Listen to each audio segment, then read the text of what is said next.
couldn't help but seem to smile and laugh after the birdie putt on 18. What's going through your mind? What elicited that emotion? Well, I think it's the group. Okay, so JT hoops one in there, and then Rory's been beating us all day, and he's nervous as can be because he didn't want to be the one to miss on 18, and I didn't want to be the idiot host to miss it right in front of everybody after I just went birdie. These are all things that we all say amongst each other. If you recognize that voice, that is the voice of him. Tiger Woods is back after a lengthy time away from golf as a result of injury, playing in some tournament as the Master. I don't know what the tournament is. It's some tournament that's happening in golf. It's not the Waste Management Open, which happened before the Super Bowl.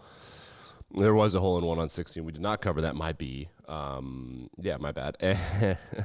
But golf is getting back. I believe, I forget what the hell happens now. So the Masters is first among majors, but the Players' Championship, I think,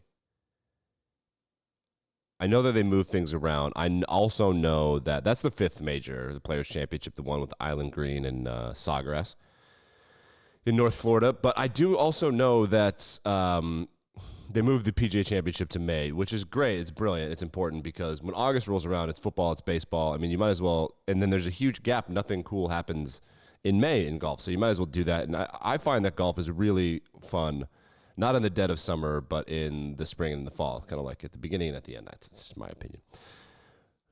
Okay, kind of a big sports weekend. March Madness, this is the throes of college basketball. This is where I used to really like college basketball. You kind of wake up hungover on a Saturday, you see who's out there, and you imagine, like, wow, what would it have been like to go to one of these schools and be in one of these student sections? I think that would be kind of an enjoyable experience. Like, what if I went to Nova? What if I went to Georgetown? What if I went to Creighton? Where's Creighton, everybody? It's in Omaha, yes. Have no problem playing not where'd they go to school, just where is that school? Like, for example, Dayton is in Dayton, Ohio. Dartmouth, what state is that in? Anybody? I'd be shocked. Most of you, I think when Dartmouth was founded, the state that it's in wasn't a state. I could be wrong. I don't know. What the hell do I know? They're playing Cornell tonight. So college basketball is going to ramp up this weekend. It's going to be good. But big events in the NHL and the NBA. The NHL, just down the road from me, the Carolina Hurricanes, the greatest fan base in professional sports in North America anyway.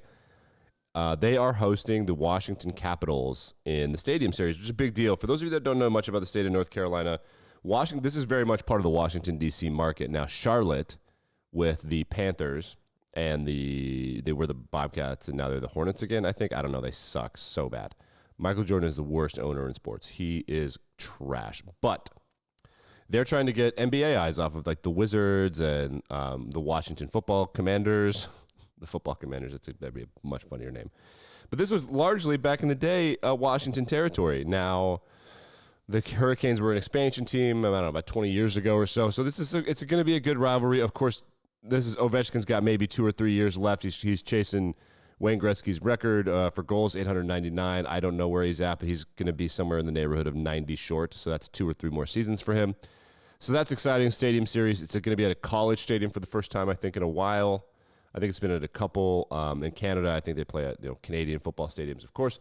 So that's exciting. And then in the association, it's All-Star Weekend, which is my biggest gripe with the NBA All-Star Game. So the NBA All-Star Game, they can go a little bit harder in their All-Star Game than the NHL and the NFL can go in theirs because injury risk is significantly lower playing hoops with your friends, but it's not zero. A lot of people get injured playing basketball. It's just they get dinged up and they don't want to. I mean, teams are making runs. Baseball, of course, they used to put something on the line, and now baseball has also become stupid. So on Friday, there's a celebrity game. Don't care about that. Then the Rising Stars Challenge. And then on Saturday, that's when things really heat up. So there are paying homage to HBCUs, which is historically black college or university. Grambling State is playing Southern, which I think Southern is in Georgia? Southern University? I could be wrong. Howard in D.C. is usually the HBCU that's good at basketball. I believe. I could be wrong. And then on Sunday, the All-Star game happens at 7 p.m. So there's also dunk contests and things. The skills challenge will be on Saturday at 7 p.m. That'll be the primetime thing.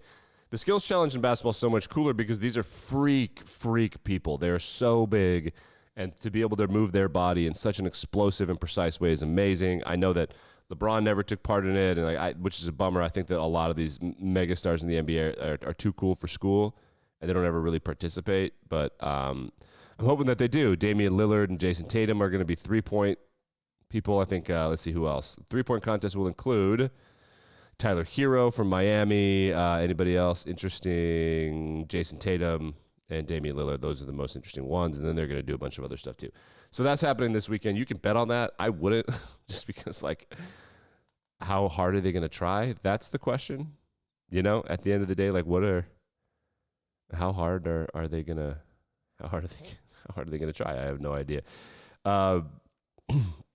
Baseball, spring training is heating up, and by heating up, I mean it's really the time when the baseball beat reporters are reminding us that baseball is the thing that we're going to see on our timeline.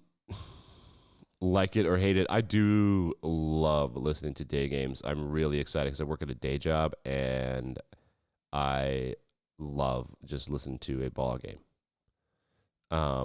While I work, let's talk about the Notre Dame Fighting Irish. Oh,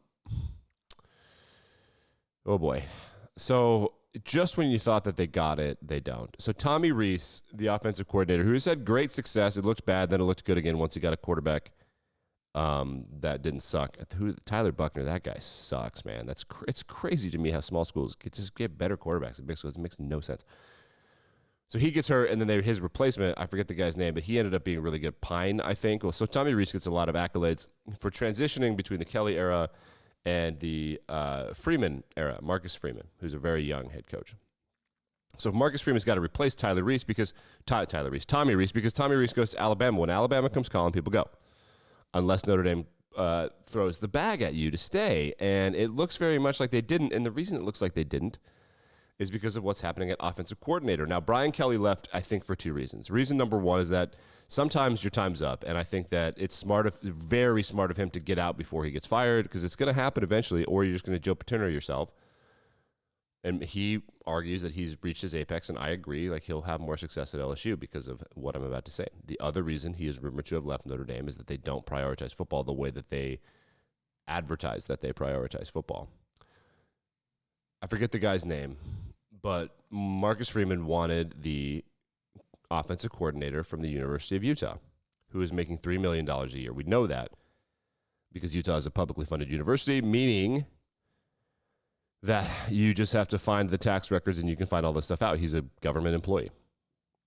Utah is one of the greatest programs. The Utah of the last 15 years is one of the best college football programs of all time, like top 20 or 50 or something like that.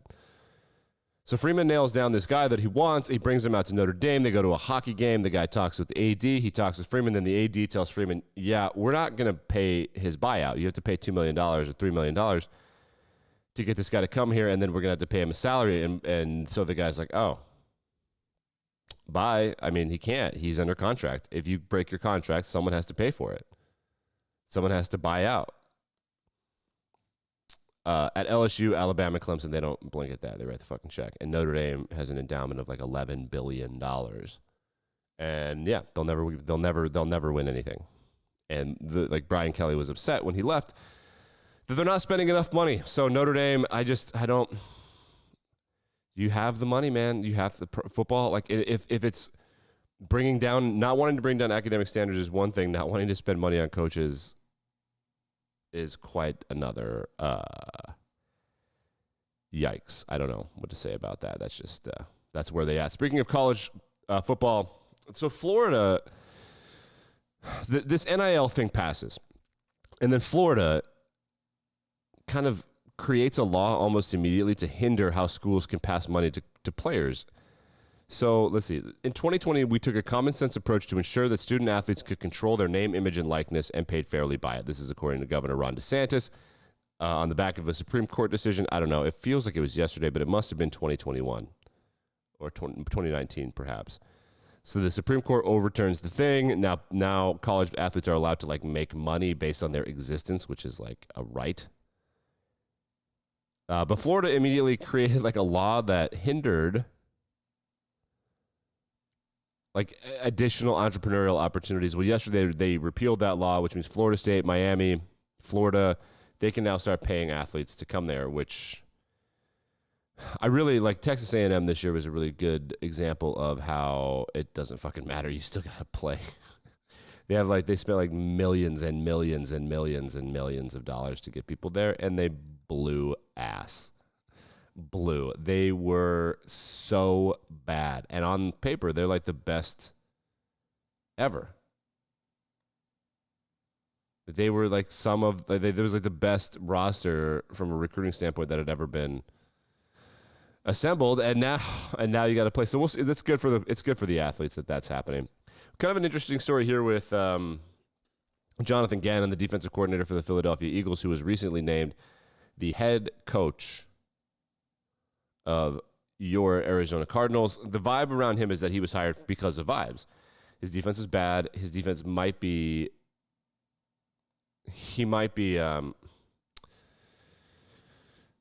how do I put this? His defense is bad, but he's hired like Dan Campbell or Mike Tomlin. He's there to right the ship and create accountability. He didn't know that he was interviewing for the job. His owner, boss, and GM, Howie Roseman, let him know after losing the Super Bowl that he would be staying in Arizona where the Super Bowl was played to interview for a job. I'm not sure that I would be in the mood for that, to be honest. Let's look at some NFL draft odds. We're a couple weeks away from the Combine where Bryce Young is suspected to come in at about 5'9" and 190 pounds. Will he be the first overall pick? Will there be a sizeism issue? Will there be a racism issue? I think there will. I think that Will Levis and C.J. Stroud will go first overall. There's Anthony Richardson at plus 4,000. That's an interesting bet. The smart move will be Will Anderson at plus 750 for the Bears. They're going to try to trade down. I'm telling you right now, they are going to screw this up. This is FanDuel. They don't have a very impressive NFL draft odds right now. They don't, which is a bummer for me because that's where draft and preseason specials is where I make my money. That's how I bankroll wasting a bunch of money during the season. I might go to the Stadium Series. We'll check the weather. Maybe I will, maybe I won't. If it's looking like it's going to be too hot or too cold, which is possible, I think I might pass. But first weekend without football, good weekend to stay in and flip through some basketball. And remember how short other sports are, how they don't have to dedicate 4 hours to one game in other sports. All right, back and better than ever on Monday.